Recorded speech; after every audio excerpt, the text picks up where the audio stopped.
adik-adik yang terkasih di dalam Tuhan. Melalui KAA kali ini, kita akan bersama-sama memuji nama Tuhan dan mendengarkan cerita firman Tuhan. Apakah kalian sudah siap? Oke, mari kita memuji Tuhan dengan sukacita.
Cerita Alkitab pada hari ini adalah tentang orang Samaria yang baik hati.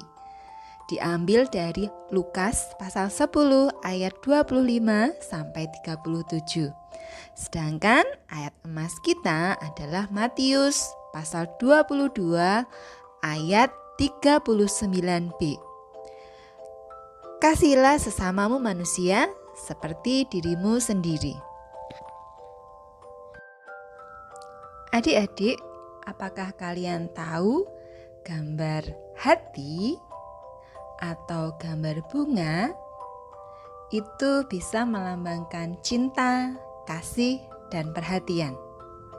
Sekarang coba perhatikan gambar tangan atau sarung tangan yang kotor.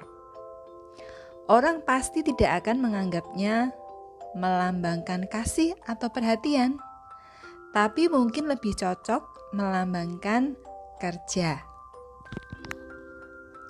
Kerja yang kadang membuat tangan menjadi kotor.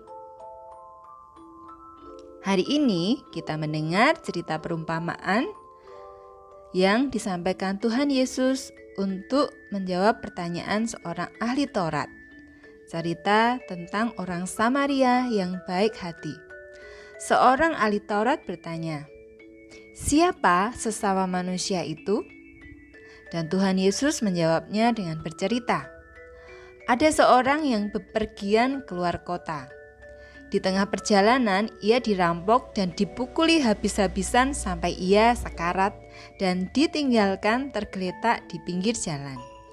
Beberapa saat kemudian datang seorang imam, seorang yang tentunya sangat taat beribadah. Ketika melihat orang itu, ia cepat-cepat menyingkir dan berlalu meninggalkannya. Tidak lama kemudian datang lagi seorang Lewi.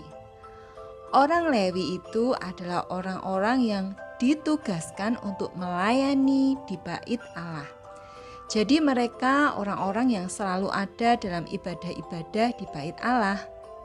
Ketika ia melihat orang yang tergeletak itu, ia segera menghindar dan cepat-cepat meninggalkan tempat itu juga, membiarkan orang yang tergeletak itu.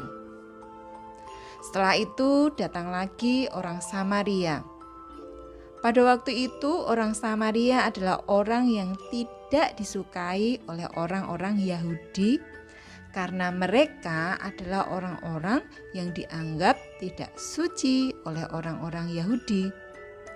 Ketika orang Samaria melihat orang yang tergeletak di pinggir jalan itu, ia merasa kasihan. Sehingga ia buru-buru turun dari keledainya dan menghampiri orang itu. Ia juga segera mengambil air, membasuh luka-luka di tubuh orang itu, kemudian mengobatinya. Setelah itu, menaikkan orang itu ke atas keledainya dan membawa ke penginapan. Bahkan ia membayar biaya penginapan dan perawatan untuk orang itu. Perumpamaan Tuhan Yesus sampai di situ. Kemudian Tuhan Yesus bertanya kepada ahli Taurat itu, "Menurut adik-adik, siapa yang melakukan yang benar terhadap orang yang dirampok dari ketiga orang tadi? Apakah imam, orang Lewi, atau orang Samaria?" Tuhan Yesus mengajarkan kepada ahli Taurat itu dan juga kepada semua orang bahwa mengasihi yang benar adalah seperti yang dilakukan orang Samaria itu, yaitu dengan menolong orang yang membutuhkan pertolongan. Imam dan orang Lewi itu adalah orang yang selalu beribadah kepada Tuhan, rajin mendengar firman Tuhan. Bahkan mereka juga mengajarkan firman Tuhan. Tetapi apa yang kurang? Yaitu mereka tidak melakukan firman Tuhan. Mengasihi itu berarti melakukan firman Tuhan, yaitu melakukan kebaikan kepada orang lain, siapapun itu. Apalagi jika orang itu membutuhkan pertolongan kita.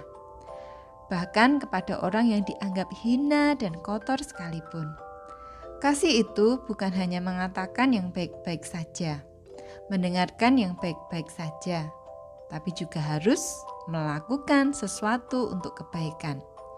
Dan saat melakukan sesuatu, bisa saja tangan kita menjadi kotor.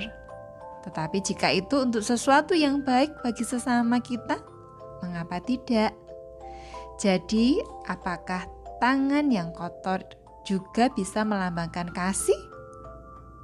Bisa, yaitu kasih yang mau melakukan sesuatu, yang mau berkorban. Demikian cerita firman Tuhan kali ini. Sekarang mari kita berdoa bersama-sama. Tuhan Yesus, kami bersyukur bahwa Engkau mengajarkan kami untuk kami mendengarkan firman-Mu sekaligus menjadi pelaku firman-Mu. Engkau mengajarkan supaya kami mau menolong orang lain yang membutuhkan. Tuntun kami, pimpin kami di dalam kami melakukan firman-Mu. Terpujilah nama-Mu Tuhan, kami bersyukur untuk ibadah kali ini. Kiranya Tuhan memberkati kami semua. Dalam nama Tuhan Yesus kami berdoa, haleluya, amin. Baik adik-adik, kita akan ketemu lagi minggu depan. Tuhan Yesus memberkati kalian semua.